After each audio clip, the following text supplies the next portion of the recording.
The 1991 movie Hook is a textbook on how we botch the whole joy thing. Peter Banning is a phone-glued merger shark who misses his son's first pitch because a client yells louder than a 10-year-old in cleats. He flies to London anyways, beeper stapled to his soul, and keeps dialing while the Atlantic rolls by underneath. In Neverland, he can't taste the imaginary feast until he pretends. He can't fly until he stops trying to win and starts trying to play. The Lost Boys cheer, the pirates are defeated, the children are freed. Then the camera finds the briefcase, salt-stained, cracked open, full of nothing but wet paper and ruined appointments. The film calls it a victory. The audience is meant to feel the same relief you get when the alarm clock in a dream smashes itself silent. The movie makes adulthood the villain whose briefcase must wash away before magic can start. The message is sneakingly uniform. To reclaim wonder, you must abandon the cubicle, the calendar, the commute, because the child and the adult can't share the same address. But the child never left the office. It's just been hiding under the inbox, waiting for the adult to stop scheduling long enough to notice the carpet is still a lava flow. Mary Poppins is a perfect example of a kid's spirit in a grown-up body turning a corporate boardroom into a playground and winning. London, 1910, a man-shaped pile of cannonballs. Inside a granite bank that smells of ink and wool, George Banks snaps open his gold watch the way other men flick lint. Time must march in 2-minute increments or England will sink. Identical umbrellas, a ledger spine sharp enough to shave. Children he treats like unfiled memos, seen, not touched, dusted on Sundays. Even the ticking sounds judgmental. Then the east wind delivers Mary Poppins, carpetbag bottomless, gravity optional. She pulls a floor lamp from thin air, rates George a man-shaped pile of cannonballs, and sings without apology. Children follow her into chalk drawings where racehorses wear bow ties. Tea is served on the ceiling. Joy unpacks inside what already exists. George marches his children past brass lions to deposit tuppence for the empire, then marches them home, 2 tiny soldiers in a parade only he can see. The bank cracks. He's told he's misplaced 24 pence and must surrender his identity. On the empty street, he finds the broken kite he once scolded, carries it home through fog thick as failed ledgers, and knots a fresh crossbar with trembling fingers. Morning finds him in a park, hat askew, shouting punchlines to directors who've never heard a joke they couldn't audit. The joke lands, the kite lifts, and George rises only a foot, but enough. He returns to the bank, not as penitent clerk, but as co-partner, promoted because someone finally saw profit in a man who can balance books while humming nonsense. Briefcase in one hand, kite in the other. He commutes across London knowing gravity is negotiable. The chalk is still on his cuffs and the laughter still in his ledger. Joy didn't ask him to quit the empire. It only asked him to stop letting the empire quit him. In Hook, you thought you had to leave the corporate world behind to be free. And Mary Poppins' freedom was the key to the corporate world. This isn't movie fluff. It can be a balance sheet fact. Mike Veeck was vice president of promotions for the Chicago White Sox. He started with a riot, blew up disco records at Comiskey Park, watched the crowd burn vinyl on the field, got banned from baseball. Sports writers used his name as shorthand for promotion gone lethal. A lesser man would have crawled into a spreadsheet and never came out. Veeck bought the cheapest seats in the cheapest towns, minor league outposts where tumbleweeds outdrew fans, and opened the gates with a single rule: fun is good. Not garnish, not weekend mood, the whole business model. He raffled off funeral plots, let dogs fetch foul balls, invited nuns to give massages between innings. Seats filled, season ticket renewal hit 90%, and a 16 portfolio that began in the red sold for $25 million. Patch Adams didn't merely theorize about the joy of a child, he prescribed it. a medical student who checked himself into a psychiatric ward and concluded that the patients made more sense than the doctors. He graduated and promptly shattered every rule medicine had spent a century welding in place. He wore a clown nose on rounds, sang for terminal patients, and founded a free hospital in West Virginia where laughter was listed alongside medication as an official treatment protocol. The American medical establishment was not amused. He was investigated, threatened, and repeatedly told that dignity required distance, that a doctor who giggled with dying children wasn't serious enough to hold a scalpel. Yet his outcomes disagreed. Patients healed faster, tolerated pain better, and reported something the sterile model had stopped measuring. They felt human. What Adams understood and proved in actual wards with actual sick people is that the child's instinct for joy is not the opposite of competence. It is a delivery system for it. The clown nose was not a distraction from the medicine, it was the medicine. When you stop asking patients to behave and start asking them to breathe, they remember how lungs work, and the whole building begins laughing its way back to life. There was a TV show that never dimmed the living room lamp of a single kid's heart. The host kept the same tempo, tone, and sweater off camera. The only special effect was eye contact that said, "I'm here, really here." When the Senate tried to slash PBS funds, he read a children's song aloud, left the script on the table, and the committee chair just whispered, "You've got your money." No strategy, no spin. Just a man talking to other men the way he talked to 6-year-olds, and the armor melted like chocolate in a pocket. Jacques Cousteau never stopped tasting salt water like it was his first spoonful. At 70, he still squealed when a moray eel poked from its hole, still clapped his hands at dolphins racing the bow. Asked why he loved kids, he said, "They haven't nailed the wonder shut." He wore the same red cap for decades because it reminded him of the first time he dove under a wave and realized the world had a basement. Same fingerprint everywhere. Southwest Airlines founder Herb Kelleher arm wrestled a rival instead of calling lawyers, wore Elvis suits to the office, and told staff, "If it's not fun, we're doing it wrong." He once showed up at a shareholder meeting in a dress because the joke was worth more than the stock bump. Virgin boss Richard Branson still kite surfs to work, pulls April Fool's pranks on shareholders, and signs emails with a grin. Life's a game. Play. He once crashed a hot air balloon into a soccer field and apologized by handing out free tickets because chaos is just curiosity with wings.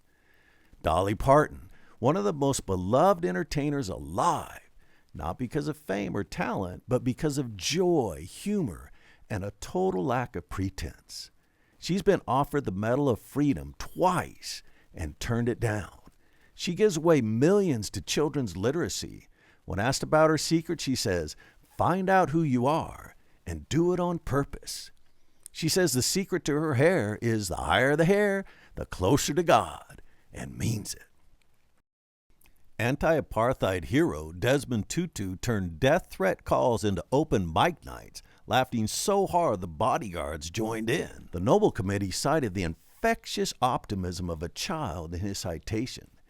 He once danced barefoot on a stage with a gospel choir because joy is the only weapon that gets sharper the more you use it. Walk into some Fortune 500 boardrooms this month, and you'll find executives on their knees surrounded by Lego, not laptops. No spreadsheets, no decks, just 1,000 neon bricks spilled across mahogany like a kindergarten carpet. The assignment: solve next quarter's revenue problem before recess. They build, they laugh, they argue over whose tower is more customer-centric. Ideas that died in last week's strategy memo suddenly sprout wings because fingers moved before PowerPoint did. Stanford's D-School does the same bait and switch. CEOs arrive expecting innovation theory. They leave covered in glitter glue, cardboard prototypes clutched like trophies. Pixar's campus is a giant playground. Open atriums, random collisions, ping-pong between story meetings. because Jobs knew the next Toy Story wouldn't hatch in a conference call. Google teaches VPs to say yes and, like 8-year-olds at improv camp. No blocking, just building. The Army runs war games with toy soldiers in sandbox sand because when lives are on the line, play is the fastest neural pathway to clarity. Across the planet, we're deleting the syllabus we once memorized for progress, copying the forerunners who always knew the real hack was a U-turn. Einstein famously chased light beams in his head while working at a patent office desk. He had asked, "What would I see if I rode alongside one and doodle on paper the way kids doodle on sidewalks?" That daydream became special relativity, and physics never looked the same. He summed it up simply, "I have no special talent. I am only passionately curious." Nobel laureate Richard Feynman said his breakthroughs came from playing with problems the way a kid plays with toys. One afternoon, he watched a Cornell cafeteria plate clatter the floor, started doodling the wobble, and followed the math for fun. That spiral of curiosity became the seed of quantum electrodynamics and a Nobel Prize. He later wrote, "I was doing it just for the fun of it." At 26, Jane Goodall stepped off a boat in Tanzania with no PhD, just binoculars, a notebook, and the curiosity most adults trade for tenure. Scientists stayed detached and numbered. She named them David Graybeard, Flo, and sat until the forest forgot her. One afternoon, she watched a chimp strip a twig and fish termites. Tool use. Until that moment, only humans made tools. Louis Leakey cabled the field. Redefine tool, redefine man, or accept chimps as human. One woman watching like a child reminded science that wonder is the only microscope you never have to put down. They're not saints, and neither is the kid. Real kids swipe cookies, yank the cat's tail, then bawl when the cat scratches back. That's not a flaw in the plan, it is the plan. This is not about polishing childhood until it gleams. It's about not guarding the fortress you built on top of it. Let the actual kid out, tantrums, weird obsessions, cookie crumbs, and all. None of them sobered up to get powerful. They stayed playful, and the world lined up behind them like kids waiting for the ice cream truck that only plays the song if you still know the words.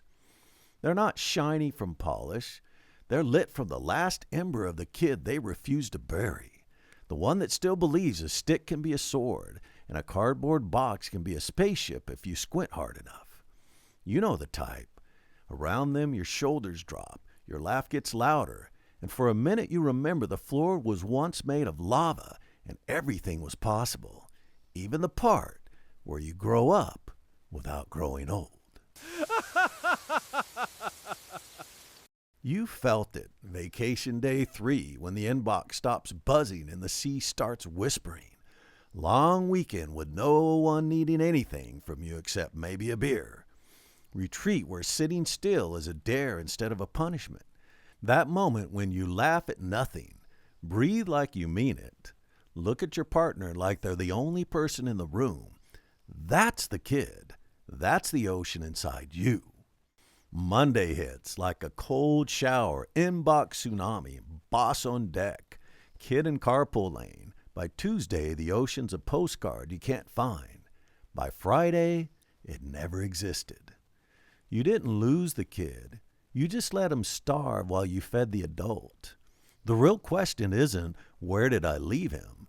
But can I find him alive at 11:17 in Cube 4B with HR spouting buzzwords and Slack pings bouncing off my skull? Because for every guru on a mountaintop, there's Marco Rivera, 9:02 a.m., clicking approve payroll, while his gut wonders if next month's will clear. Eyes on the screen, heart in his throat, no mountain in sight.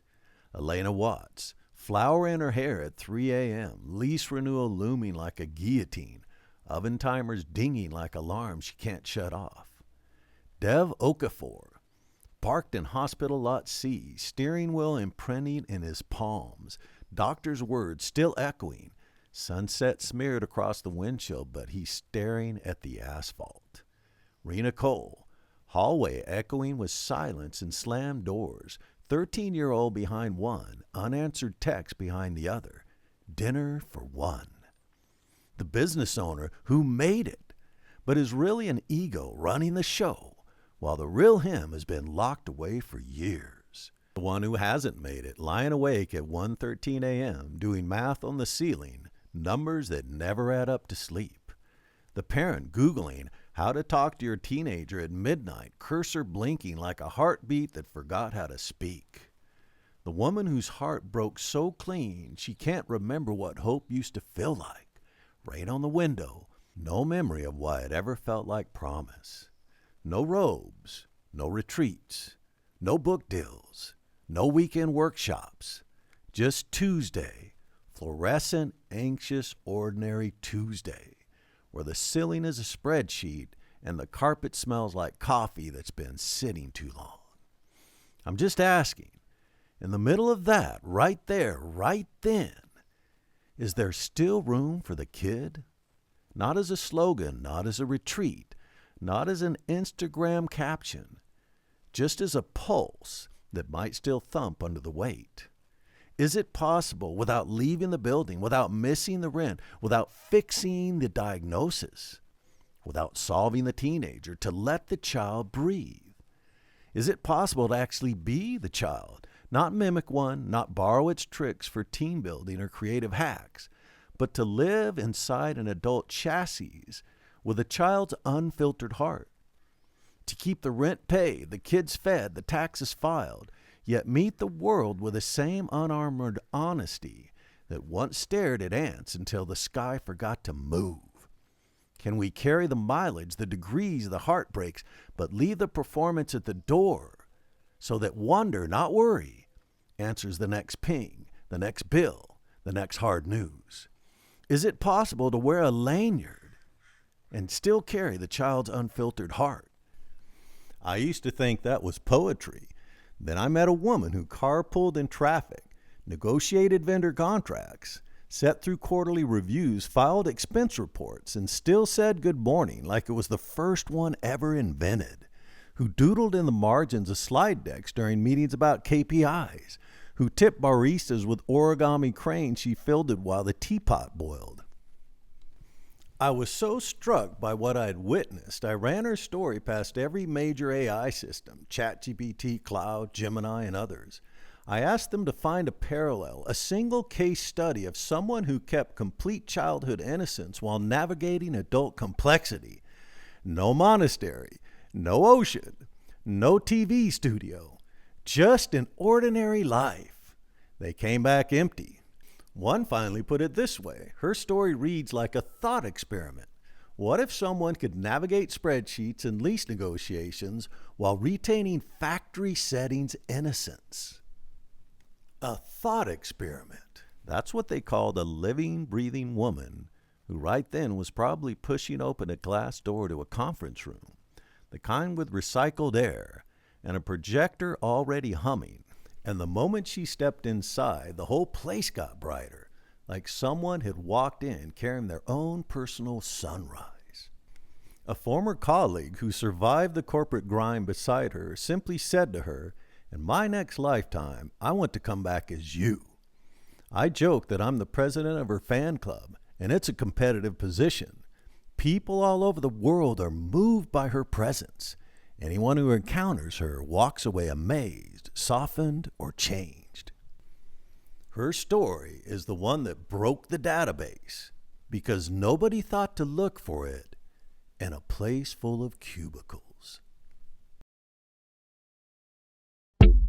Click here to continue to the Return to Innocence full audiobook.